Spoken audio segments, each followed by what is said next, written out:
And we're live. We're live, Tim. We are live. We are here. We trying something new. Trying We don't something new. we I, don't know where it's gonna go. So if I, you're out there, I missed the audio exclusively. I don't know if I'm clean enough for the video, but this will have to do for now. hey, well, we'll see. Some people may never see this may never see the light of day, and they just may be listening in the podcast as we usually do it. But we're trying something a little new, Shereem. Saying we said, let's have a Level face up. Let's level level up. Let's have a face to face conversation, and I think we got something important that we want to talk about today. Oh, no doubt, no doubt. I mean, I think we've outlined this. We've prepared. We're making sure that we're giving the people what they want. So those of you who are new to the show, welcome to the Application to Admission podcast. Those of you who are returning members or we're subscribers, we appreciate you. We've been doing this for a while, a year and change now. And Tim, I think we're on the big things in 2024 coming up. But what do you think? I think we got a lot of great momentum. Just we continue to Mm. thank everybody who continues to follow, subscribe, who has supported the book. We have some big news that we want to share. But on this, Not okay, yet. Be cool. my Slow bad, down. Tell us slow my down. bad, my Boy. bad. Easy, Golly, easy, easy. I easy. was gonna make a reference, but that would be too inappropriate for the show. So, application to admission podcast. No, we're pumped. I feel your enthusiasm. I can see you. I can see your enthusiasm. But let's first things first. Let's make sure that we're giving people what they want. This is a very timely and important part of this, the calendar college admission cycle year. We are in November, so right, we are fast approaching or almost in the thick of the holidays, and there are deadlines that are coming. What's Emory's regular decision deadline? January 1st. So we Jan. passed by early decision one, which was November the 1st. Mm, We're up against our scholars deadline, which is November the 15th, which probably by the time this airs would have passed. But mm. most people apply regular decision, which is going to be January the 1st. Is that the same for your clients and students you're working with? Uh, Most of my clients, overwhelming, the majority of students who work with us apply by November 1, the one-on-one clients, I'll say. I think that we will have a January 1st push for our um, How to Write an Awesome College Essay course. A lot of the students needed that as well, but no, overwhelmingly, most of our kids apply early decision, early action. So that's always been kind of November 1st, been my big deadline. But January 1 is still real. Kids still have remaining supplements for regular decision that they have to submit.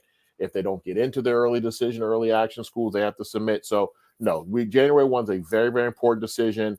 And that includes January 15, February 1. Like there are still some schools that will have a little bit later deadlines than January 1, not by much. So we encourage families to get it done in mid-December. We really don't want to be talking to clients over the holidays, but it happens. So no, this is an exciting time. It's a great energy around the college admissions process. A little bit of stress for seniors and parents, but overall, I do think that as I pass off my applications to you, I pass them off to the admission process. So, what does your holiday season look like in terms of admission? Is it all about early decision? Do you guys think about regular? What does that look like? I mean, really, it all kind of runs together. Obviously, there are deadlines. So usually, the November the 1st deadline, we want to get those decisions out by December, by mid December, and then after that comes the early decision two deadline, scholars Mm. deadline. So really, over the holidays, obviously, taking time off to spend with family, but there still is a lot of reading to do. I mean, we're gonna have over 35,000 applications for the totality, and those have to be read by March 1.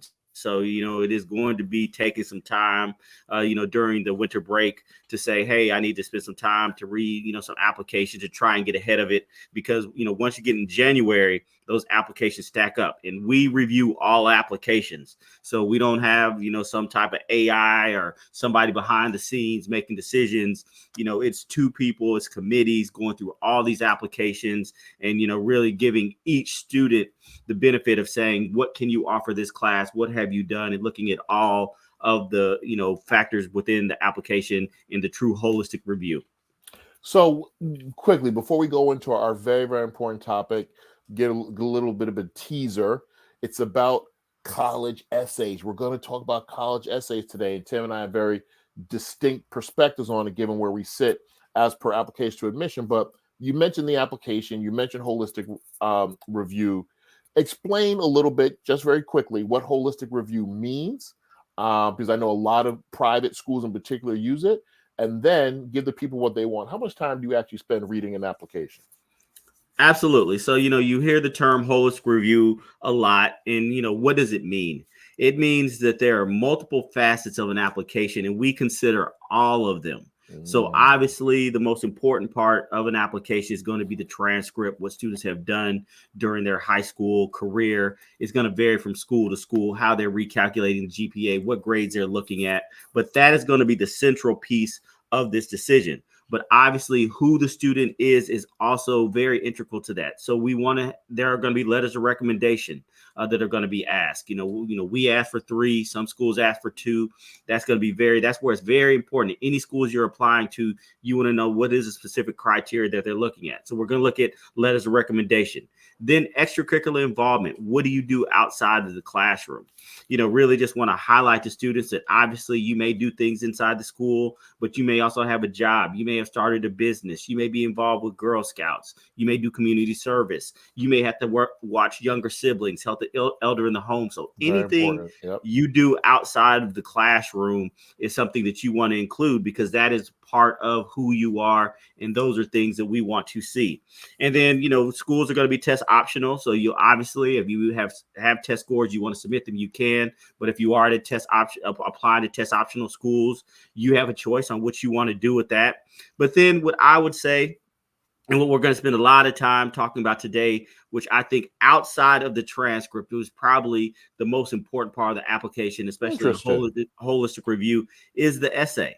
It is your voice. It is, what you are offering. It's actually the one part for those of you who are seniors that you can embark change, because the reality is your transcript's probably not going to change. If you tested, those scores are going to be what they are. What you have done the last 3-4 years in high school is pretty much set. What people think about you as pertains to letters of recommendation. So all those things are pretty much set. But what you present through your voice in the essay is a way that you can kind of change the narrative. You can add something that maybe isn't there. And so that's why we really, really want to kind of dig into this. And so as we've already, done it, spent the last week reviewing applications. We review it and we call it community-based evaluation, where we review it in pairs, where there are 2 people reviewing the application. And, depending upon how competitive the application is, it could be a 5-minute read, meaning that there's not much in the application. We're going to get through this. We're going to make a decision, but it could be somewhere between 7 to 10 minutes. So I would say, for most applications, we're spending 5 to 10 minutes in on the application. Obviously, each application is different. There are some that require more, some that require less. But I would say on average, we probably spend about 7 minutes reviewing an application to make a decision. I appreciate your brutal honesty. I know that every school does it differently. When I worked at Georgetown, we had our own unique process. I know I have friends at University of Pennsylvania have the unique process. We've talked to Joe Montgomery, who's a VP of Enrollment Management at North Carolina A&T, about their process. So everybody does it different. Someone's got a C on their transcript. How long is it going to take for an Emory read? I mean, when did the C happen? Junior year. It's junior year. I mean, it's still going to take 5 to 7 minutes, because there might be an explanation for it. There may have been something. 3 Ds. Someone can submit 3 Ds. 3 Ds. Okay, we're getting between the 3 and 5 minute range. I mean, because the truth is what's going to overcome that. But we are still going to open up the application and review all things. But if we see a lot of Ds, we see lower GPAs, we're going to maybe go through the process a little bit faster, just because we know the academic preparation isn't there. And I just want to continue to underline that is the most important piece of the application. How are you academically prepared? What have you done? What classes have you taken? All those things go in consideration on top of all the other things. But I tell people, I've admitted a lot of students who are very, very smart, who've done very, very well in the classroom. But then, there are other students who's like, haven't done well in the classroom, but I'm president of 10 clubs. That's wonderful. I'm glad you're engaged. However, the academic preparation is really the driver of this decision. I love how I tried to poke holes in that. You would not allow me. I respect the integrity you have for the profession, for what you do on the admission side. Salute to you many, many times. All right, so let's chop it up. I am excited because, again, you know that the essay portion is a big deal, not just with my company, but with me personally. I think that we're both writers. We know that. So we like reading. We like reading. We like writing. So the essay thing is something that is critical that families, not just students, but parents understand what goes into it. Thank you for that explanation. But also, we're going to ping pong some questions back and forth because I think it's critical that you get both of our understanding of the role of the essays and then kind of carve out what's best for you and your family. So I'm going to let you drop the bomb about the information that we're going to share our big announcement at the end. So that's a little teaser, everybody. Stay tuned. But Tim, what do you think from the admission side, right? What makes a good personal essay? We're talking about personal essays and supplements, but let's start with the personal essay. What makes a personal essay good to you? So, I mean, I've been asked this question a lot, and some people, they want some very specifics as far as what is the topic, how is it executed, and things of that nature. But those things are part of the process that we'll get through. But I think in the question is the answer. What makes a good personal essay is the fact that it is personal. It is a fact that people are sharing a little bit about themselves, not about their accomplishments, not about what they've done, Say that again for people in the back. Not about your accomplishments. Not about your accomplishments, not about what you've done, not about how many A's you've received, any titles and accolades. Those are wonderful things. However, especially if you are applying to a very, very selective school, those things aren't going to stand out because everybody has accolades. Everybody's done great things. So it comes back down to who are you personally and how are you differentiating yourself in this process. So it has to be personal. I try and, encourage students, tell me something I have not otherwise found out in this application. Tell me why your parents love you, your friends like to hang around you. What are the things that maybe people don't know? And so the more personal it is, no matter what the topic is, the more personal it is, the more it's going to stand out. And the reason, and this is from, speaking as a senior associate dean at Emory University, is I just said we're going to receive 35,000 applications. And of those people, everybody's going to be smart. Everybody's going to have great letters recommendations. Everybody's going to have wonderful things outside the classroom. Those who submit test scores, those best test scores are going to be fabulous. And then when we're making the decision to say, this admit rate that's under 10%, who are these people? And a lot of it's going to come down to who are they personally and what are they going to add to this community that we're trying to create, this diverse community. And we're not just talking about diversity as far as race, ethnicity. We're talking about diversity in all aspects as far as your lived experiences, where you're coming from in different parts of the world. So these are the kind of things that we're looking for, that we want to kind of pull out of the personal essay to say, you know what, this person is special and they can add something to our community. Love it. Love it. I mean, again, I think the personal piece, I have another question I want to add to that, but I think it's your turn to ask me, and then maybe I'll sneak that question into you later. Hit me, give it to me. So as you go about helping families and students in this process, and they, say, hey, this is what I want to write about, how do you direct them as far as what is a good essay, one that will make them stand out in the process as far as making them a competitive applicant to get into any number of schools they're looking at? So it all depends on the timing of when a student comes to work with us. I want to be very clear about that. We have the luxury of time right now working with the class of 2025. And, whether it's me or one of my college planning coaches, getting to know that student, what's important to them, and help them to craft their story or part of their story in order to make effective essay. So when we have that luxury of time, whether it's doing some assessments with them, some understanding what they do extracurricular and how it weaves into their personal story, not necessarily write about their activity per se, but it's important to think about how what they've done makes them a better human being.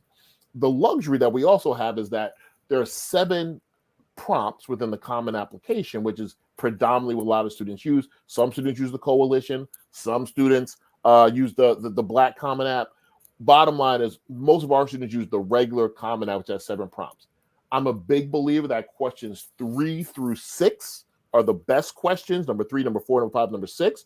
Number 1, 2, and 7, I'm not a huge fan of. I think that they're almost too popular and kids default to them. Number 2, particular, which talks about a failure. And so many kids want to find some part of their story in which they failed and accomplished something. I'm not saying that's bad, but I do think it's overdone. I think number 1 and number 2 are overdone. And then number 7 is a catch-all. All that said, how do we help? When we work one-on-one with students, we have the luxury of helping them to brainstorm from start to finish. I think what I've done recently, and again, I think I'll give you some credit for this, us writing this book really helped me to see that there was a need to give people some brainstorming tips earlier on and at a different price point, realistically, that could be most effective. So I wrote a course. I think people know that. You can go to strategicadmissionsadvice.com, but it's all about brainstorming, understanding students. What's important to you? What did you gain from this experience? How are you contributing or sharing in some way? And that prompts them thinking, gets their creative juices going about what they should write their essay about. So our process always starts with brainstorming. What's important to you, the student, given what you've done in your life? Then looking at the prompts, there's 7 of them. Ideally, it's going to be 3, 4, 5, or 6. Then you're actually writing the essay. And I think one of the things we do really well is helping students to manage their time. I hate it when students have to look at a blank page for too long and just say, I don't know what to write about. We'll talk about AI in a second in that respect. But I think that when students just get ideas on paper, then the third step is writing the essay, right? They're actually getting something down, getting ideas out, and then they go back and revise and proofread. So brainstorming, looking at the prompts and understanding how they can kind of make each one applicable, then doing the writing, ideally as a time management model, 30 minutes on, 20 minutes off, 20 minutes on, 10 minutes off. Like that works well to get a draft out, and then which you can then later revise and proofread. So the process is different for every kid, but I really do recommend that they follow the time management model coupled with looking at each of the prompts and seeing which one most applies to them. All right. So as you're going through this process, and we trying to keep it real with the people, are there any topics you tell families and students to stay away from? Like they say, I want to write about this, and you say, no, do not write about that. You draw the line, like that's not going to work. No, I don't. I used to think that students from privileged backgrounds who wrote about going to summer camp or a community service project in Fiji, that's not going to help you get into college, right? That's pretty much saying my parents did a pay-for-play opportunity for me to go across the world where community service means helping somebody 4 blocks away. I used to say that. Similarly, I used to say, if you worked at a summer camp, that's, again, a privileged opportunity. But then in real talk, I went to summer camp. And I do think that during this time in the kid's life, particularly post-COVID, that being outdoors and sharing yourself with younger students, younger campers, is an important thing that you do. So if you are doing it and then you ultimately want to write an essay about how that helped you to become a better human being and kind of give you some clarity on what you want to do possibly in college, I think it's a debate that we can have. Happy to help you brainstorm that. So I want students to get ideas out their head. There's the old adage, don't write about religion or politics or sexuality. I will say, yes, don't write about relationships in terms of intimate relationships. I think that can make people get a little queasy. It's just inappropriate. I mean, it's not your journal, it's an essay. And although you may be growing through that, there's a time and a place to share things. So writing about male, female, male relationships from a romantic level, I will say is inappropriate. I think everything else, politics, we live in a very politically charged environment. I think that's important. Spirituality, I think, is impressive when kids can write about their spiritual selves and how they're evolving. So I want to give kids the freedom, the creative license to choose how they want to express themselves. So I think that would be my answer. Is that all right with you? It is. I got one more, and I thought we were going 1 for 1. Why is that you're about to slide in 3? Because I mean, this is kind of what you do. I mean, obviously you have a degree in English, you help people through this process, and I just sit and read whatever I get and process it and kind of add it to the larger thing. But So one of my pet peeves in this process, I think one of the things I like to do from the mission side is say just follow directions. Yeah. You have a student who is interested in English or creative writing, and they say, I want to do a haiku for my personal essay. Don't do it. Yeah, don't do it. I'm not into abstract stuff. Yes. Thank you for mentioning that. Not everybody can write. There was an essay a few years ago about a girl who went to Costco and was able to kind of pinpoint the different parts of the Costco bonanza or chaos, I like to call it, and how they make that applicable to themselves and just making poetic verse. Yeah, don't do that. I will say that very definitively. I think kids who try to do that usually fail. Correct. They do. There you go. So following directions, following the prompts will lead to an essay that can be read across many platforms by many different schools and understand you. Now, if you want to write a haiku for, I don't know, a school that specializes in creative writing, I'm thinking Sarah Lawrence, I'm thinking Bard, maybe that'll fly, but I don't think that's going to fly at a research institution like Emory University. Correct. Correct. Okay, so correct. Yes, to answer your question, I err on the side of creative but not abstract. That fair? Fair enough. All right. So my question, since you got like 7 in and I got in 1, how much of a factor is an essay in your decision making? Now, you gave us a little bit about the holistic piece, but if you got 2 kids, great grades, if they submit a test or not, great scores, extracurriculars are robust, recommendations show that they'll be intellectually curious and add something to your college campus, what role does their essay play apples to apples?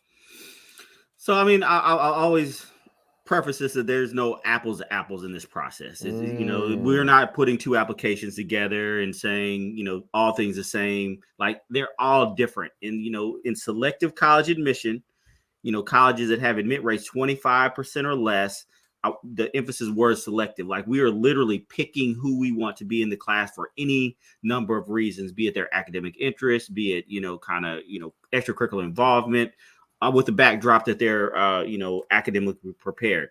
So what I will say is that, you know, when we get to the committee part of this process, which is at the end, we've done the initial review. We said this is a good student. We think they can come into our community. But in committee, we have to make some very hard decisions. And at that point, I think that's where the essay stands out, where we start to think about, you know, how is this student unique? What are they going to add to the community? You know, did they, you know, have any particular, you know, kind of things that happened in their life that showed a good bit of resilience? You know, is there high character?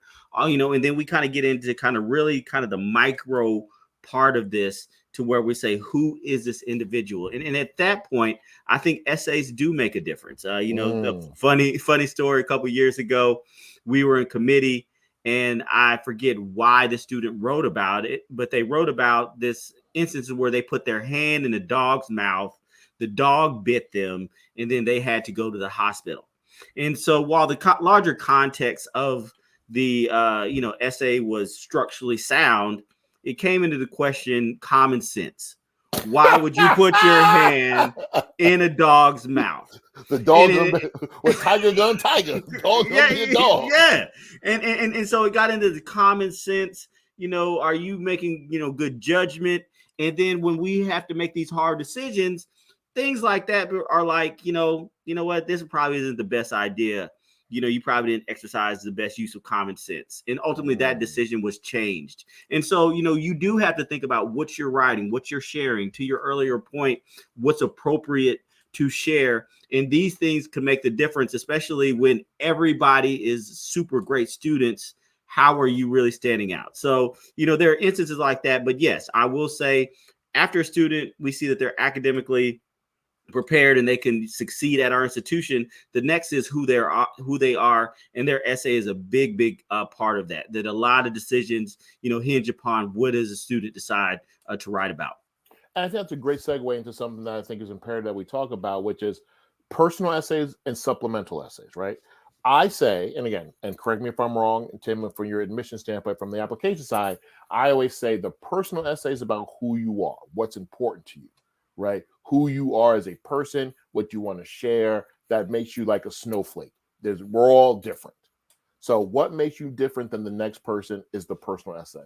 The supplemental essays are what you think or how you think, right? Those are oftentimes thought probing, very, I won't say provocative, but they question your mind, your ability to do research. Why do you want to go to Emory? And kind of list reasons why you think you and Emory could be a good match. So I am a personal essay and supplemental essay, I guess, specialist, like you'll say.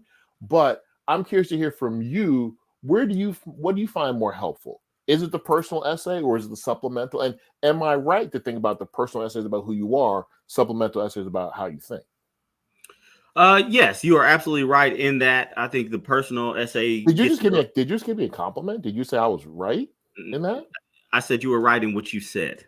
Oh man, I'm That, glad we're recording this. Continue. My yeah, bad. there you go. There you go. So yes, it is about who you are, and then the other part. I think the supplements kind of add as far as kind of what additional things you can add to this community or other parts of your personality. What I will say is from somebody who reads several applications, a day on any given day may have to read between 50 and 70 applications. We have, the personal essay. There are two additional supplements, so that's three times 70. So we're reading over 200 essays a day, and like I said, a span between 5 and 10 minutes. So this is happening very quickly. What I will say is I find more emphasis on the supplemental essays. And the reason because so many people had their hands in the personal essay. The personal essay. Slow Whoa, down. hey, Whoa, hold on, whoa, hold that's on. touchy. Whoa. Hey, Whose hands are touching the personal? This is a student-driven process, Tim. What are you referring to? I mean, there are people who help edit it. There's a lot more time that goes into the personal essay, given the word count, given the emphasis that is placed on it. So that essay tends to be very polished and very thought out. But the supplements, because it'd be like, oh, this is just 150 words, this is 200 words, I'm just gonna throw something together. You tend to kind of get a better idea of what the students writing style is because of that, because it's not as polished. And then I think a lot of the supplemental questions lend students to give a little bit more of their personality, and they're a little bit more free with their answers on that. And so, yes, obviously the personal essay, is reviewed and a lot, we take a lot of emphasis on that. But I do glean a lot from what students are writing about in the supplemental essays, because they tend to be a little bit more free and less guarded in those essays. And we really want to get a sense of who the students are. So I enjoy reading the supplemental essays. And then they're so succinct. Like you said, they could be 100 words, 150 words, 250 words. So they're really, really answer this question now. Like, don't give me no frilliness. No, don't try to pepper it in a whole bunch of adjectives. Hit me, answer the question. Let me know how you think. Go. So I do appreciate the supplemental essays that work in tandem with the personal essay, because I do think it gives you a great outlook on who a student is and what's important to them. I know there's a big question that you're going to ask me that, yes, I can almost answer it straight out, but I'm going to ask you this, and then you'll ask me. What are your thoughts on essays in light of the recent Supreme Court decision on affirmative action? How do you think essays will play a role? Again, you're the admissions guy, right? I have my own opinion, but I want to hear from you. What do you think? Again, you're in the early decision rounds right now. You haven't kind of gotten to the big bulk of regular decision. But how do you think the essays will play a role in light of the Supreme Court decision? And also, how can parents and counselors help students as they navigate this new college essay space as per the Supreme Court decision? Yeah, I mean, it's a big question, and I can say that we have initially began review of applications. We're a QuestBridge partner, so we're currently reviewing QuestBridge applications. We're going to go into early decision one. We had over 5 days of training on kind of the reading process, because one, we want to make sure that everybody is calibrated on the same page. We want to make sure that everybody understands that compliance with the law is first and foremost. But as we are beginning this process, I think, what I'm seeing is that, essays are similar today. They've always been. people have always talked about their identity and however it plays out, whether it be their sexual orientation, whether it be their parents or families immigrated to the United States, whether the fact that, what does their identity, however race or however plays out, is part of that. And because of the decision, students are welcome to write about that. And so I think what is important as families begin to think about this process, and I've been doing this for over 20 years, is always share who you are and what you want this person on the other side of the application, these people, to know about you.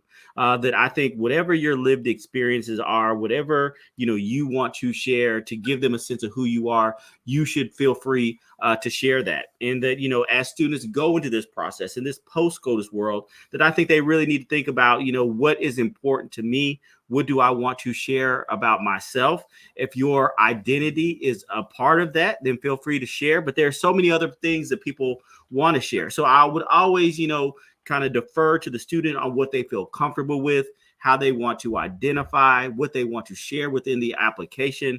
But I do think it is important that, students really kind of share what is they value the most and ultimately make a decision on that. So as far as your families are coming, a lot of are applying to selective schools, and they say, hey, should I write about race, Shereem?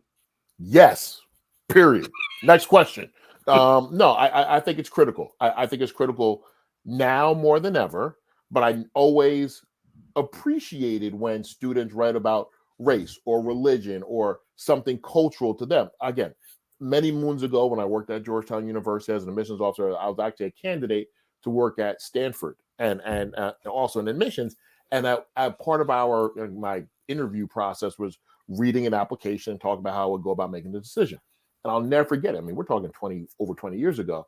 The student had written an essay about being a part of the Church of Latter-day Saints, right? They were, I guess, Mormon, living in Utah, and they wrote about their role in their Church of Latter-day Saints. That kid didn't go to Stanford. He went to Harvard. So I tend to think that when you write about who you are and what's important to you religiously, culturally, racially, these things matter. Because like you said, colleges are trying to craft a class and they are selective college admissions, what are their institutional priorities may be, and then they can cherry pick what they need any given year. Now, the race question is a big one now. And I have some families that, well, we don't want to write about race. We don't want that to be a reason why we get in. We want to write in our own merit. And that is fine. That is a personal choice. But when you ask me my opinion, I would say all I can do is I intentionally name my company Strategic Admissions Advice. I will give you suggestions. You can make decisions.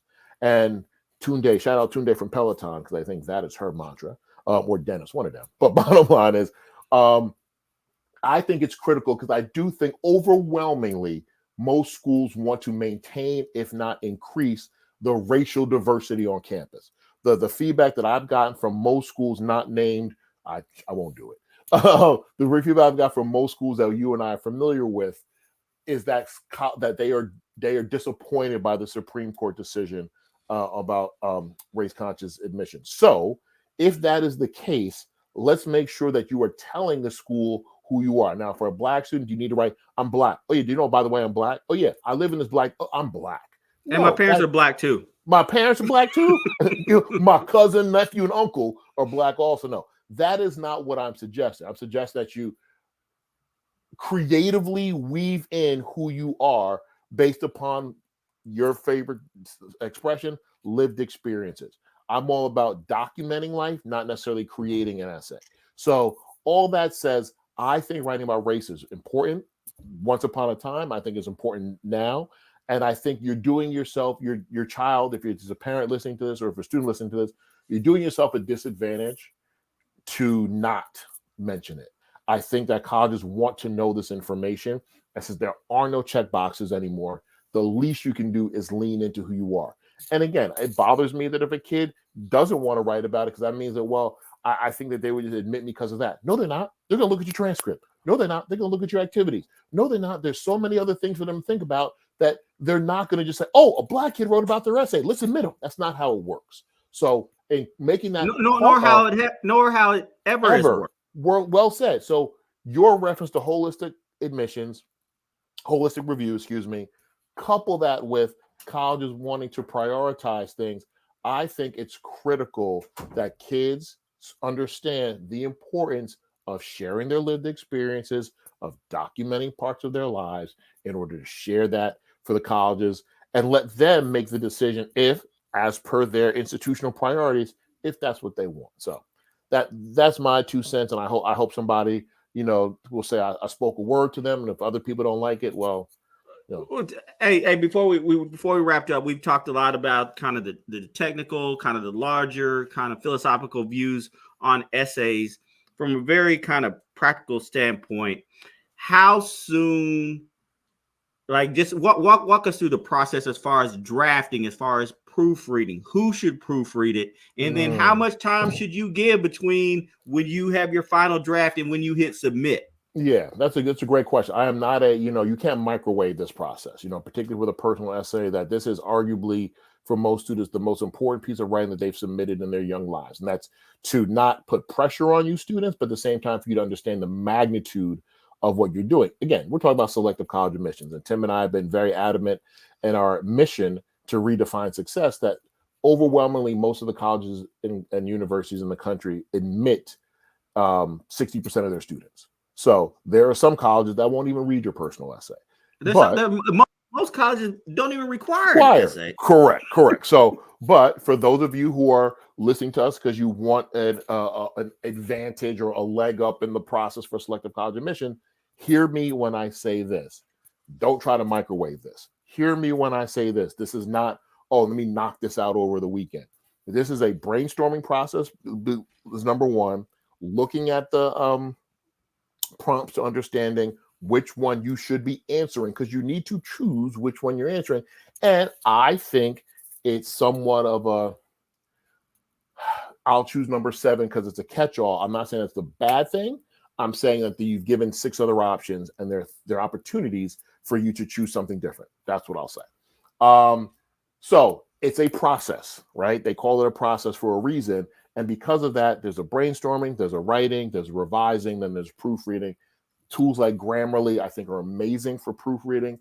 Parents, I do think you need to be involved with the brainstorming portion. And I think you need to be involved with the proofreading portion, but you don't need to be polishing. So I tell parents all the time, proofread it, don't polish it. Because how you write as a 35, 45, 50-year-old person is going to be a lot different than how your 17-year-old is writing, unless they are, a prodigy novelist prodigy. And I don't think that is usually the case. So all that said, I think there's a window of time for those of you who are listening to this in mid-November, early December, that you need to undergo now if you have January 1st deadlines. I will plug the fact that strategic admissions advice can help you if you need support. But I think it's more important that as a family, you wrap your arms around this, understand that, deadlines are coming up.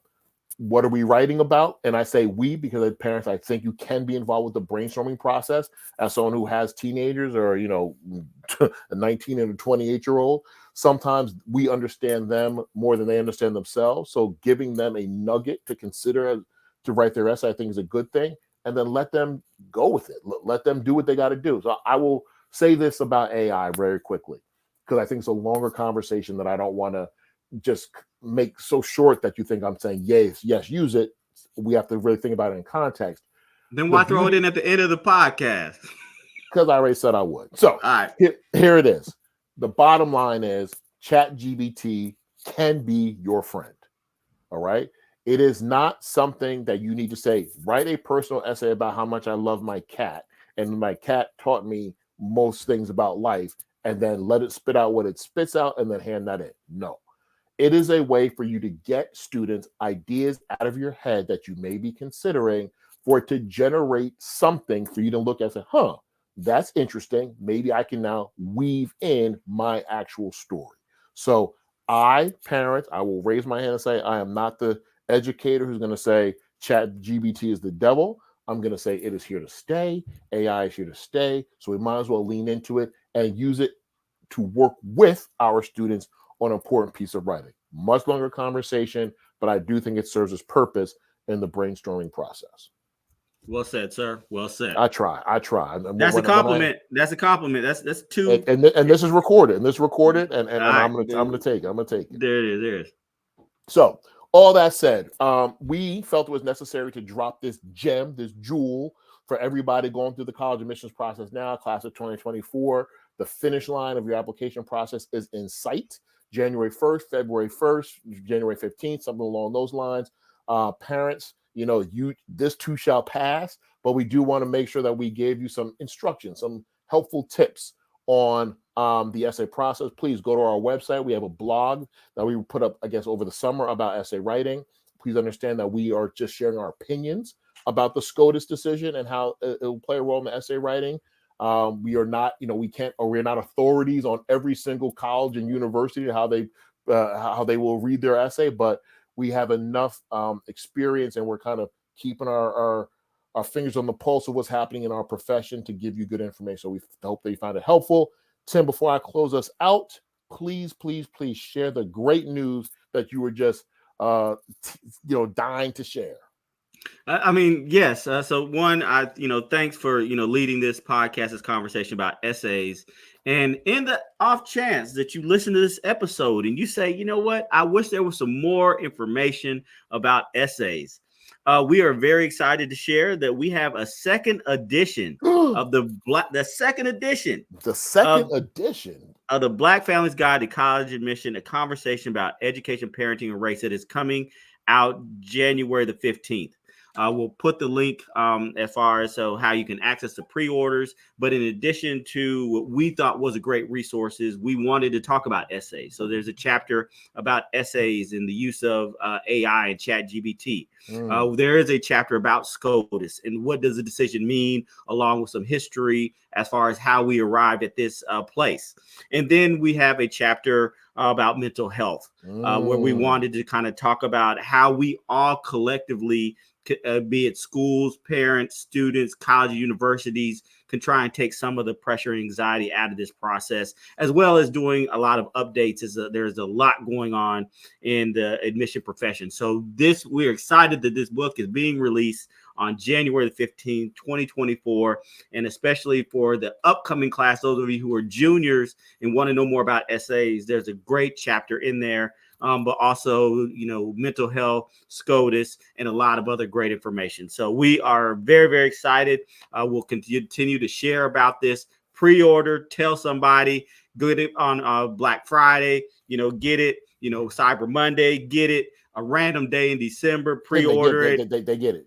Okay, all right. I'm excited, man. I'm excited. All right. I can tell. Yes, we are proud of our accomplishment, but we did it for the people and our purpose-driven, passionate mission to make sure that we close the information gap. And yes, 100% sharing new information about essays, SCOTUS. And again, I will salute you every time the words come up. The mental health chapter is exquisite, and I want to make sure that everyone reads it. And we're going to dive into that in a podcast at the top of the new year. So we are signing off. Thank you for all those who are listening. Please subscribe, share, do what you got to do to make sure that we are heard by the people who need it. We do this for the people who need it. So we need your help to get it to the people who need it. All right. Buy the book, listen to the podcast, and always know that we are committed to helping you to redefine success. Is that a good new little slogan for the end? And that is a good one. We're out. All right. We're out. Peace. Later.